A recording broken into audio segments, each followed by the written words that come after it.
بأقل مجهود ومستوى فني بيفوز المارد الأحمر على أسوان المجتهد ويقبل هدية سموحة ويتربع على عرش صدارة الترتيب في الدوري بدون مزاحمة أي نادي آخر، وبالعلامة الكاملة 15 نقطة من 5 مباريات. كابتن حسام البدري بدأ بتشكيل 4-2-3-1، شريف إكرامي في حراسة المرمى، أحمد فتحي باك يمين، نجيب وسعد قلبين دفاع، وعودة الأسطورة باك شمال. في نص الملعب حسام غالي وعمرو السولية، قدامهم عبد الله السعيد، على يمينه كريم ندفد وعلى شماله مؤمن زكريا، وكانوا بيتبادلوا الأدوار، كلهم تحت راس حربة وحيد جون أنطوي. ماتش سيء جدا فنيا من لعيبه النادي الاهلي اللي لعبت النهارده، وانا قصدت اني احدد اللعيبه اللي لعبت النهارده لان تشكيل النهارده فيه لعيبه اول مره تلعب في الموسم زي صبري رحيل مثلا، واول بدايه لكريم ندفد على حساب الحاوي وليد سليمان. كل اللعيبه بلا استثناء كانت مش عارفه تمسك اي كوره او تعمل باص صح طول الشوط الاول، والميس باص كان على ودنه وما كانش فيه تركيز خالص، بالعكس كان فيه عشوائيه، وسببها الزون ديفنس اللي عمله كابتن عماد النحاس مع أسوان، وما كانش مخلي فيه أي مساحة يقدر يتعمل فيها أي جملة من الشوط الأول للنادي الأهلي. من الآخر نقدر نقول إن كابتن عماد النحاس كسب الشوط الأول وخد اللي عايزه وهو التعادل. الكلام اختلف الشوط التاني من أوله. ليه بقى؟ لأن لعيبة الأهلي عملت جملة الجول الأول في أول دقيقة، يعني بالمعنى الكروي خطفوا أسوان من قبل ما لعيبة أسوان تتمركز وتعمل نفس الفورمة الدفاعية اللي كانوا عاملينها الشوط الأول. وتدريجيا الملعب بعد ما فتح بدأ يتقفل تاني، وكنا بنشوف هجمات بالصدفة، وتقريبا الشوط التاني اتحول بقى شوط أول، بس الفرق إن النتيجة بقت إيجابية لصالح النادي الأهلي.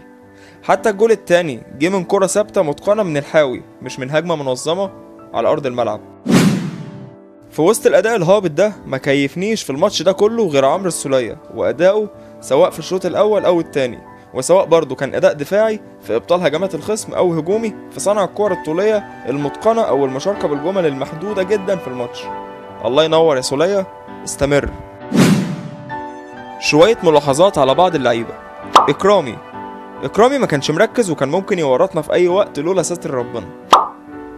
وصبري رحيل من أكتر الناس اللي عملت ميس باص في الماتش كله. أنا لو مكانك يا صبري كنت استغل الفرصة ديت وانزل اكل النجيلة واعمل جمل وباصي لزمايلي علشان على الاقل انافس علي معلول، بس للاسف ما حصلش.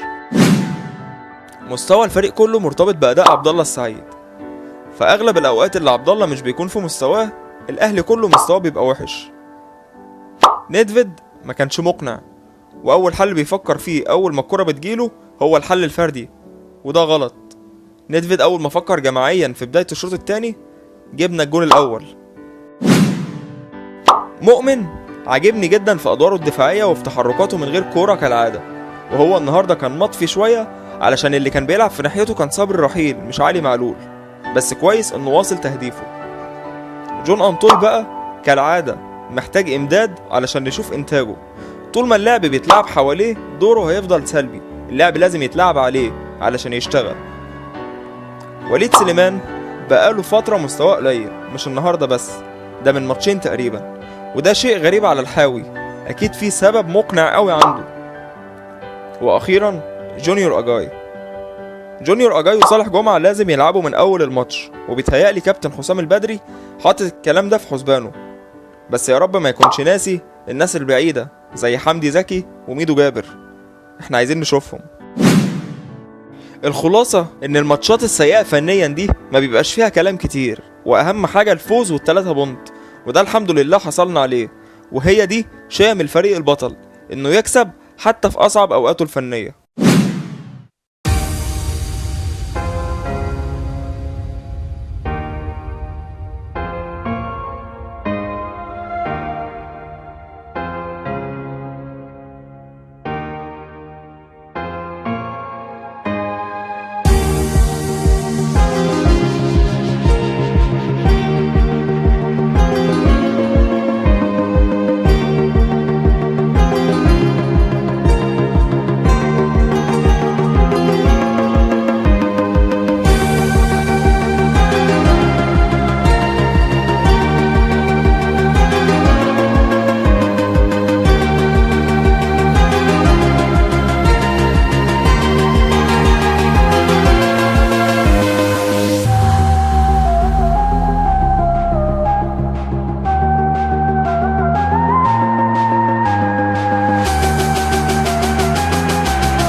لو عجبتكم الحلقة يا ريت ما تنسوش اللايك وشير في الخير علشان توصل لأكبر عدد من الناس، وسبسكرايب في القناة لو انت جديد علشان يوصلك كل جديد أول بأول، ولايك لصفحة البرنامج على الفيسبوك.